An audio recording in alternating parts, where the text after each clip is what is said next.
topic, it is visual pathway. So many members will be confused like what is visual pathway, what lesions, what will be affected like this. So today we are going to simplify this topic. I hope as much as possible. So let's start. Okay, this is what is visual pathway means.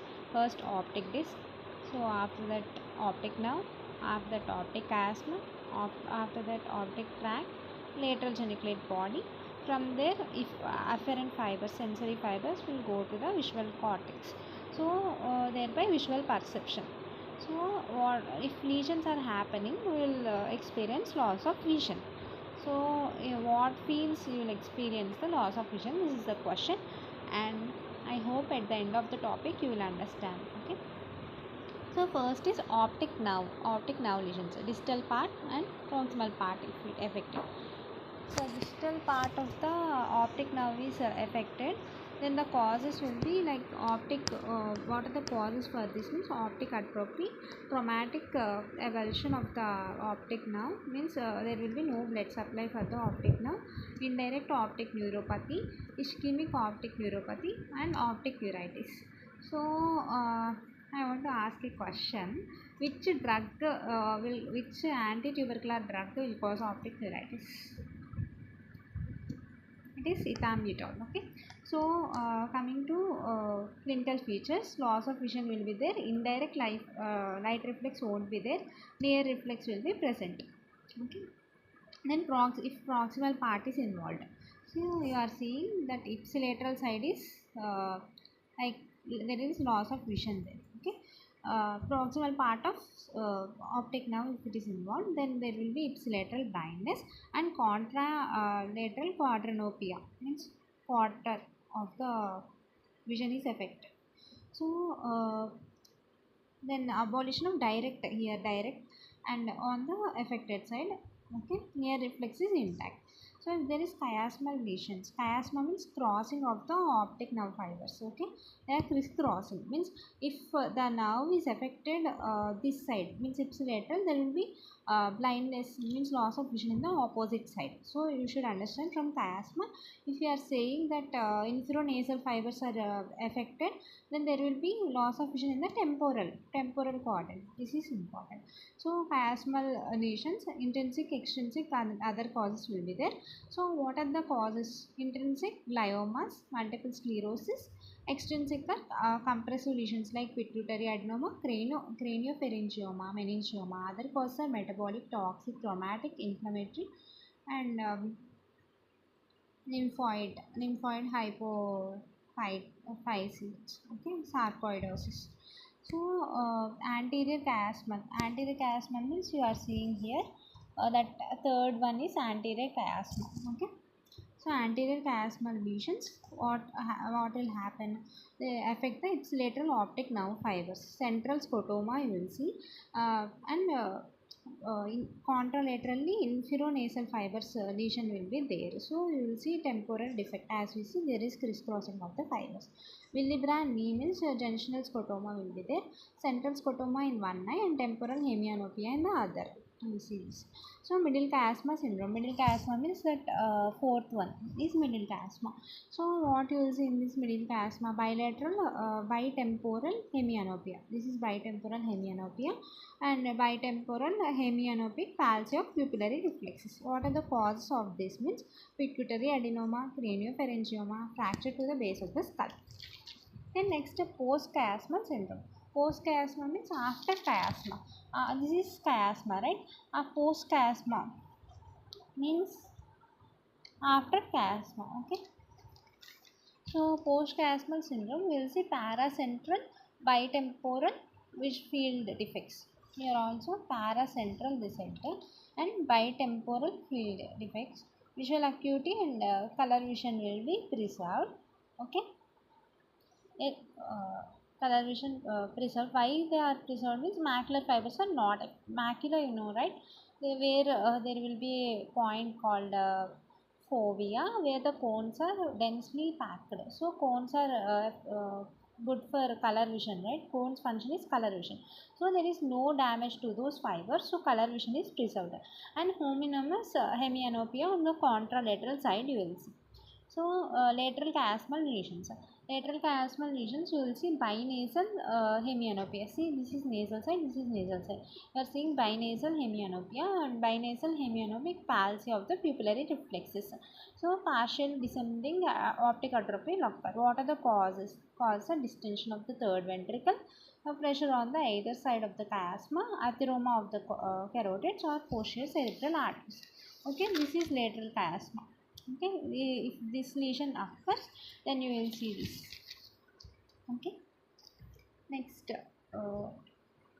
retrochiasmal lesions. Retrochiasmal lesions you will find after chiasma. So after chiasma, what are the present? Optic tract is present, lateral geniculate body nucleus is present, optic radiations, occipital lobe. So you will see homonymous hemianopia there. Okay, this is one side nasal, one side temporal.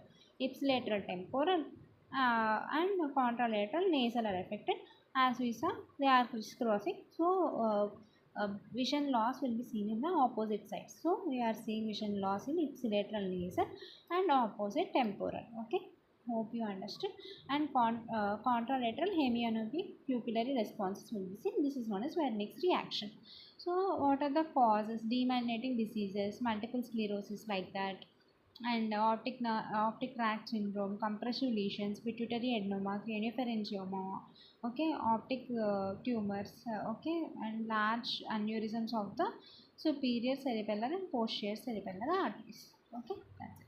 And what are the optic disc changes? Means here optic tract lesions, descending type of partial optic atrophy you will see, and temporal parallel on the same side, bow-tie atrophy on the contralateral side. Visual acuity remains intact, and ipsilateral third nerve palsy associated with the optic nerve, optic tract lesions. Okay, there will be oculomotor nerve palsy also. So lesions of the lateral geniculate body nucleus. You will find what are the common causes? Means vascular occlusions, primary tumors or secondary tumors, trauma, temporal lobectomy for the seizures. If you undergone temporal lobectomy also, you will see these lesions of the lateral geniculate body. So homonymous hemianopia incongruous, and you will see pupillary reflexes normal. Fibers for pupillary reflexes from the optic tract will be diverted and and goes to pretectal nucleus. They do not reach the lateral geniculate nucleus. Okay, so optic disc parallel due to partial descending atrophy. Okay, see here, and clinical features are superior quadrantic hemianopia. Both quadrants are involved. So when inferior fibers are involved, as we saw, there is crisscross and opposite lesions, opposite vision, field vision loss is seen. Inferior fibers of optic radiations, fibers from the ipsilateral lower temporal retina and contralateral fibers from the lower nasal retina are affected. Inferior most fibers of optic radiation are affected, which is Mayer. This is known as Mayer's loop. Inferior quadrantic hemianopia. So when you will see this means when superior fibers of optic radiations containing the ipsilateral upper temporal retina and contralateral upper nasal retina are affected. So you are seeing opposite loss of vision loss fields. So complete homonymous hemianopia, total fibers of optic radiations with sparing of the macula. Okay. Pupillary reflexes will be spared, and optic disc atrophy does not occur. But macular sparing we are seeing that. So coming to this, lesions of visual cortex, congress homonymous hemianopia, occlusions of the posterior cerebral artery and anterior part of visual cortex. Congress homonymous macular disease defects, lesions of the tip of the occipital cortex, you will see this, and following optic head injury, gunshot injuries, you will see these are the causes for the macular defects. So bilateral homonymous hemianopia with macular scarring, you will see ring scotoma. Okay, ring scotoma, bilateral occipital lesions. So these are ring scotomas.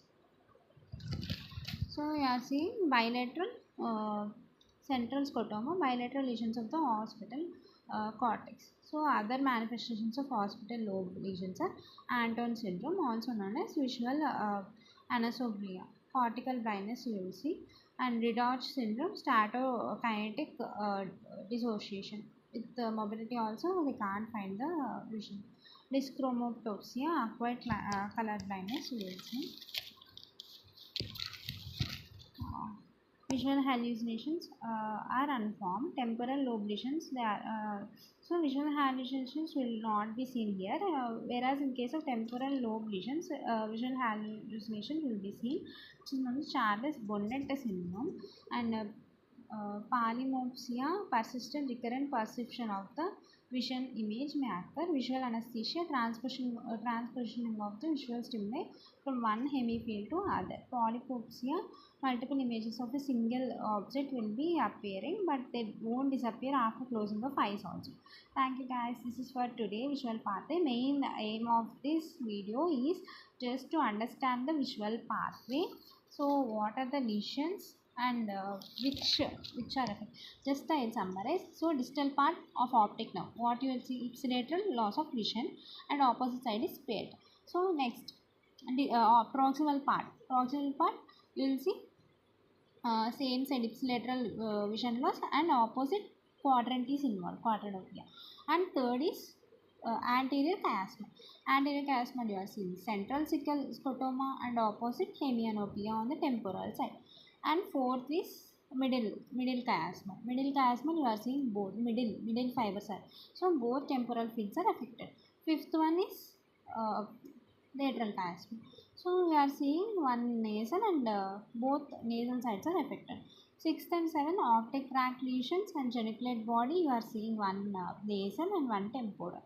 And eighth is what, optic radiations. So we are seeing so inferior fibers are involved, so there are superior defects, superior nasal, superior temporal. Here superior fibers will be affected, there will be inferior side you will see the vision loss. 10th one is optic radiation. There is lesion in the optic radiation. So you are seeing hemianopia in the nasal and opposite temporal. 11th, okay, 11th parietal lobe fibers. So you are seeing this. 12th visual cortex, only macula, then you are seeing this, and at last ring scotoma you are seeing. That's it. Basic idea of the visual pathway you should understand. And here from chiasma, if fibers are inferior, you will see superior loss of field, loss of vision. That's it is important. Okay, thank you guys.